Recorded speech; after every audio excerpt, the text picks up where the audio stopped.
Hey guys, and welcome to video number 6. Super excited to share with you guys this new session.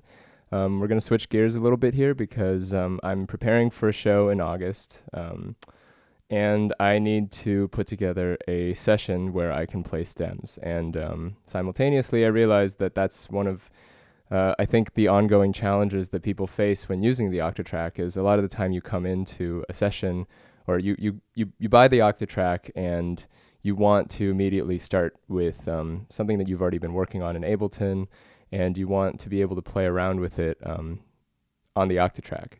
So hopefully this tutorial will double not only as a way to transfer your sessions or your projects into a live performance, but also as just a fun way to just play around with what you already have and to use the things that you've been making without having to start completely from scratch.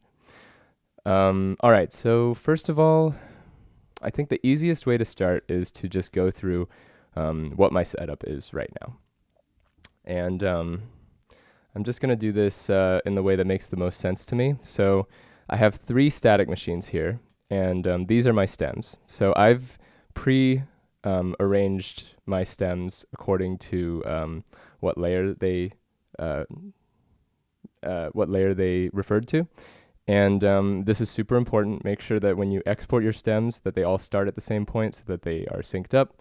Make sure that they are synced into tempo so that you don't have to worry about that. You can change the tempo. My first track, for example, is 80 BPM, so I can basically set and forget. And then if I turn up the tempo, it'll adjust accordingly. So these 3 static machines are used for playing back my tracks, and I'll go into that in further detail from here. My master is for my 2 effects that I use, and then these 3 tracks are kind of special. This one is my through track for my vocals, which are actually coming out of the Octatrack right now. You can't see it, but I have a preamp for my vocal hidden under here. It was about $60. I can link that in the description of the video. This is a neighbor track, and the reason I have a neighbor track is so that I can add a filter. So I use a compressor for my vocals, and I also have a reverb on it for when I want to, sing with reverb on. And then my neighbor track is for delay. So I have a scene attached to my delay so that when I'm singing, I can add delay to it. And then I have a through machine for my other instrument here. And this can be subbed out for a MIDI machine, a MIDI enabled machine. For this particular session I have open, I'm just using an OP1, so I don't have any MIDI sync involved in this process at all. It's just a straight with a compressor and a reverb. Just turn that up. All right, what else? Oh yeah, pickup machine. So my pickup machine is attached to my vocal so that I can record loops while I'm performing. I use that in a couple songs, and that can let that be sort of a jumping off point for the potential that you could see in your own performance, whether you're looping a keyboard or looping your vocal. I actually have it set up so that its record source is Q, so my Q is set up to my vocal here. If I wanted to be looping my OP1, I could just switch. But it's important to let you guys know that my cue is what's sending my vocal out. So the reason this is really important is because sometimes when you're playing live, for example, your mixing guy isn't going to want to have like a full mix down. In fact, that's probably pretty annoying for him because there's nothing they can do at that point.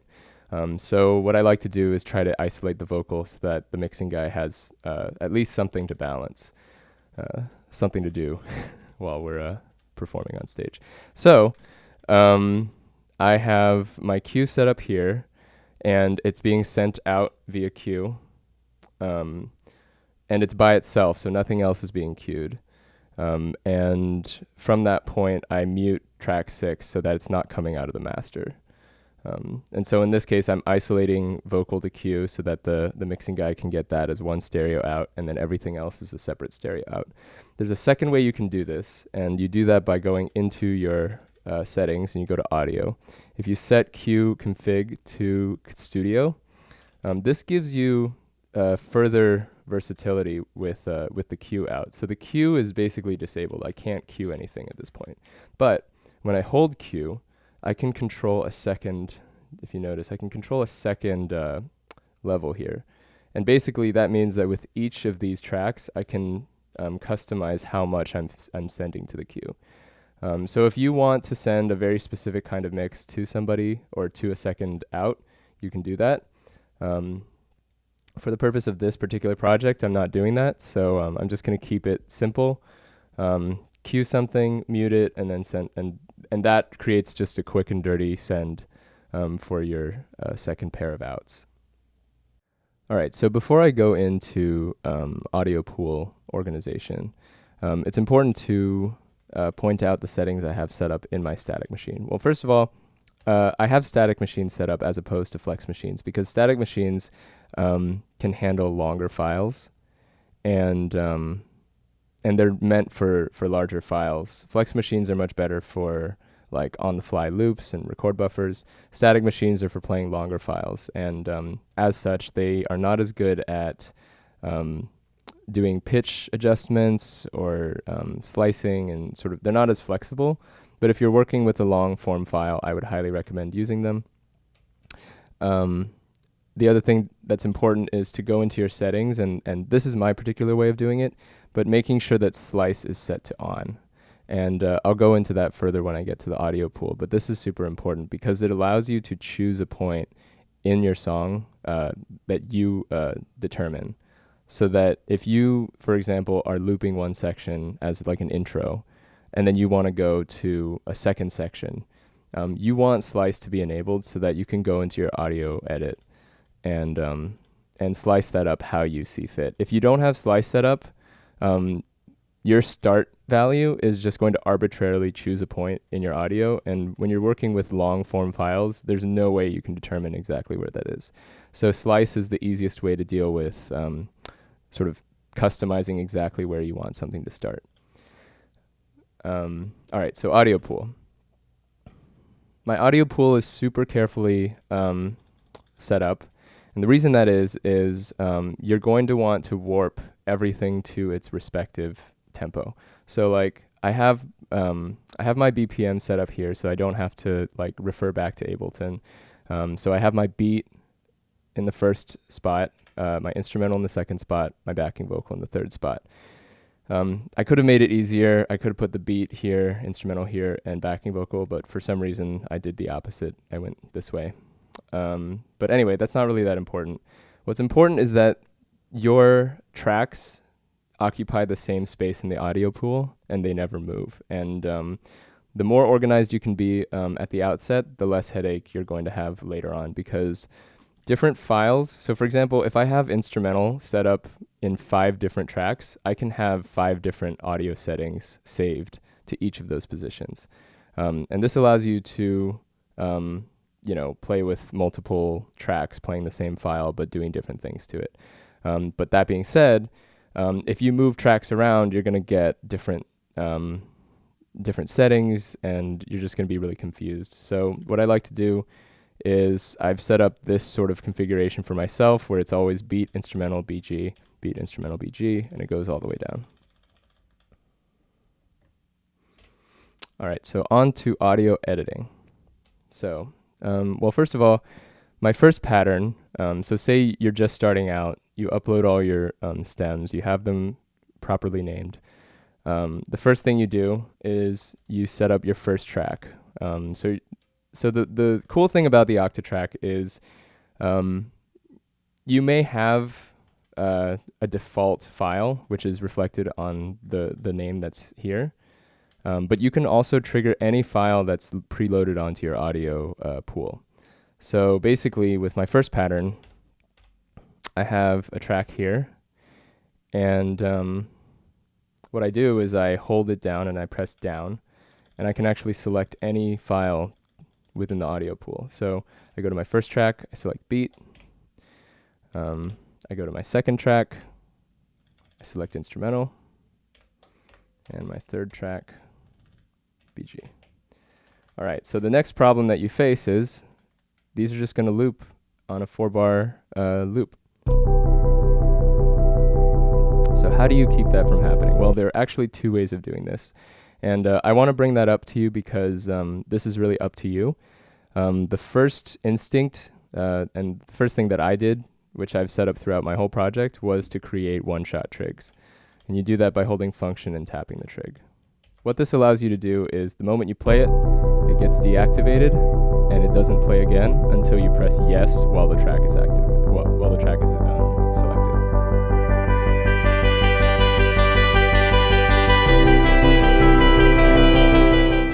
The second way you can do this, which I'm kind of leaning towards now, is, well, first of all, if you tap a trig that's been deactivated, it will reactivate.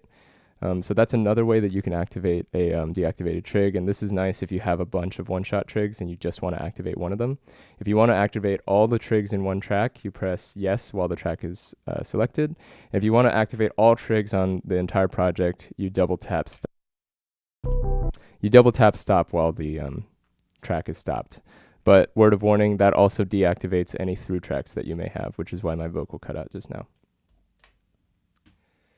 The second way that you can set up a one-shot trig is, let's just turn this off. I'm going to set this up as the beat. And now I hold down this trig and I press right. And this opens up a second window, which is a micro timing window, which allows you to adjust like the amount of trigs within a 16th note that are triggered. That's good for like super glitchy kind of sounds, but it's also a menu for choosing conditional trigs. And I'm not going to go too far into conditional trigs right now, because my real purpose for this is to tell you about this setting first. Now, first basically means that this trig will only play the first time, and it won't play any other time. So this is essentially a simple version of a one-shot trig. The only difference is you can't reactivate a first trig. So you kind of are committed to playing it once. The upside is if I am switching patterns. Okay, so let me demonstrate. If I'm switching, so say I'm on track 1 with these one-shot trigs. They're playing, they've been deactivated. The next time it comes around, none of the tracks are going to repeat. My beat, instrumental, backing vocal hasn't coming in. So now I go to pattern 2, which has the next tracks, one-shots, and it doesn't activate. The reason is because the one-shot trig on these tracks has already been activated. This gets a bit frustrating because it means if you're making a smooth transition to a second pattern, you have to basically reactivate all the trigs before you switch patterns. So I would have to do something like this and go track 4, yes, track 3, track 2, yes, and then I switch over.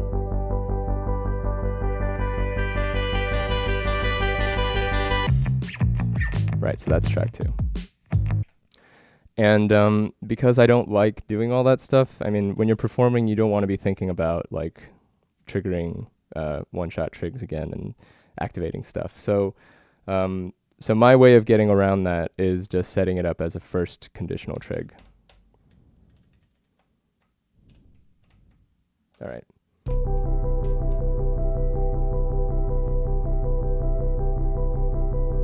Now both patterns 1 and 2 are set to first. And now they smoothly transition from one to the next without having to activate anything. So I really like this, and this is actually pretty new to the Octatrack because conditional trigs were added this, I believe, this year. So definitely take advantage of that. The one downside to it is you can't activate them again. So that is something you have to balance. If you like reactivating certain triggers, if your session is the kind where you might start something over separate from other tracks, and you want to sort of re-loop one track but keep everything else running, you're not going to want to use that trick. But for me, I have 9 tracks that I'm going through, and I don't want to have to rearm track 1, yes, track 2, track 3 every time. All right, so audio editing. So audio editing is super helpful, and I haven't even gotten into it yet, but let's go to pattern 1. So when you're going through this set, this is what I recommend. This is the workflow I recommend. So I go to track 1. First of all, just a reminder, these tracks that are written here are not the tracks that are playing, because you have p-locks that are triggering the tracks specifically. The default tracks should never actually be triggering themselves. So I go into my file manager and I select the corresponding tracks that are on each one. The reason I do that is so that I can keep my head clear and make sure that I'm covering my bases. So I go to audio edit. First I adjust first I set up my tempo so that it fits the tempo that is in my original session. I adjust the levels based on the rest of my set to make sure that everything is balanced. And the last thing that I do, which is important, is to create a slice. So I'm just going to delete the slice here and show you guys. Basically, I create one slice and I make it the entire length of the song. So this allows me, this is the one little caveat to the whole slice setting. You have to make sure that you actually have a slice, or else some janky shit's going to happen. So I create one slice for each of my tracks, except for the ones where I'm actually using slices actively, and I'll get to that later. But for every other track, I set it up so that slice is at the very beginning, and then I make it the length of the song so that it plays the whole thing. All right, so later has come. This is the track. Let's see, what track am I going to use?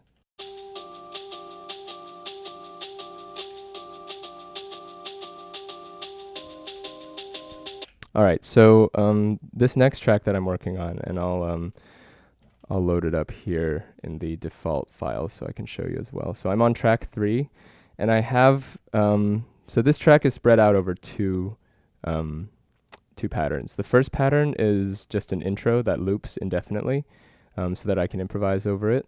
And then the second pattern is the full track. And the way I have that set up is with slices. So let's go into that. So pattern 3, we'll refer to pattern 3 here.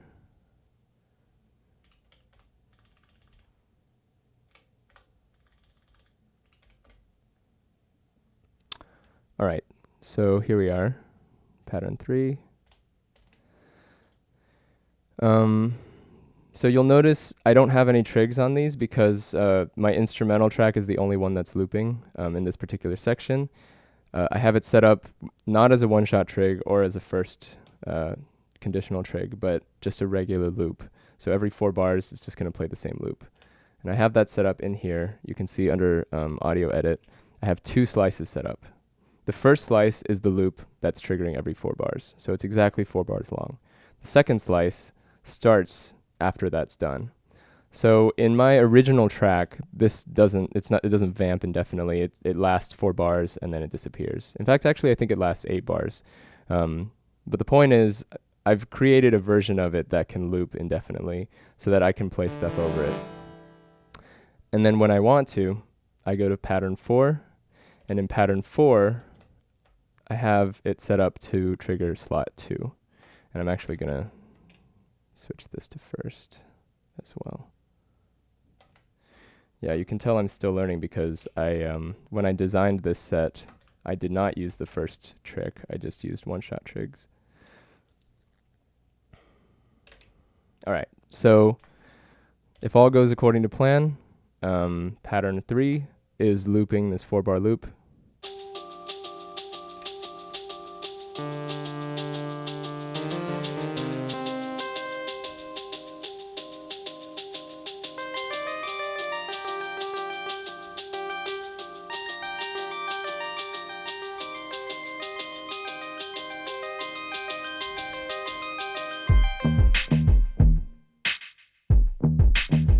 can see, it's already starting to play from slice 2. This is why slicing is super helpful. And by the way, my other tracks are also starting. The way that I have this set up is that I knew that my beat and my backing vocal weren't going to come in until after this vamping section. So I actually exported versions of these two stems that start 8 bars later, so that they all can sync up properly. So that may be something that you have to look into depending on your particular track, but that's one of those things that you just have to prepare beforehand and then set up within the machine. All right, so the last thing I'm going to go into is a situation in which I need to have a single pattern, start with one shot, and then loop a second section indefinitely. And this is a little complicated because you can't stack trigs on top of each other, so you have to get a little bit creative with looping. So the way that I've done that, I'll load up the respective instrumental.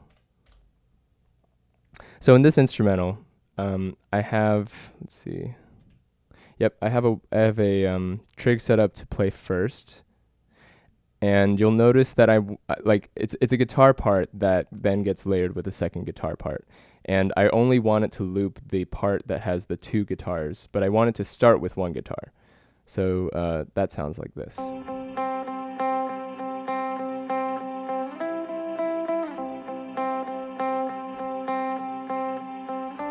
Second guitar part.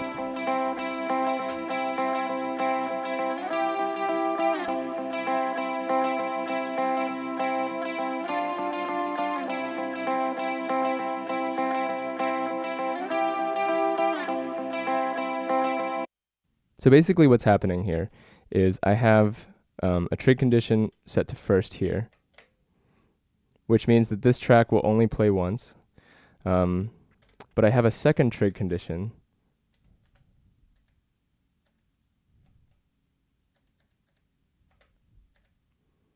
set up here to play slice 3, but it's set to first with a score above it. You see that line?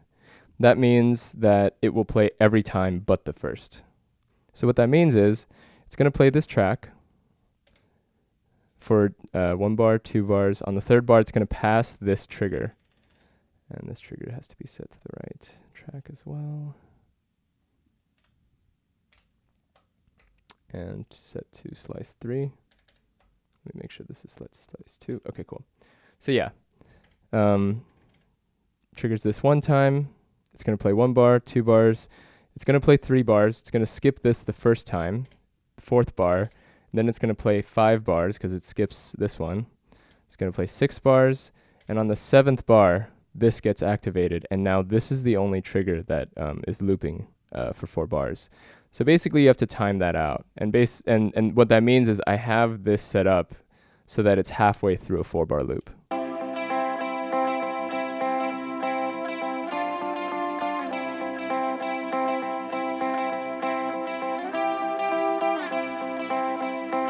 And then that's just going to keep looping for 4 bars because now that is set to play every time but the first, which means it's basically on a loop except for the first time. And this is set to first, so it's only going to play once. And so that's kind of my workaround for creating loops that start in one position but loop a second section.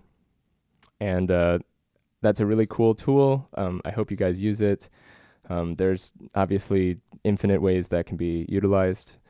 And there are a lot of different things that I could also go through with regards to performance, but I'd rather just perform and then impart my wisdom to you guys. So let's just leave it at that for now. It's a long enough video as is. And if anybody's in LA, feel free to come out. I'm playing the Satellite at this August 2nd, which is a Thursday night, if you are interested in checking it out. And I will be performing with the Octatrack. So yeah, shoot me a message. All right. Thanks, everybody.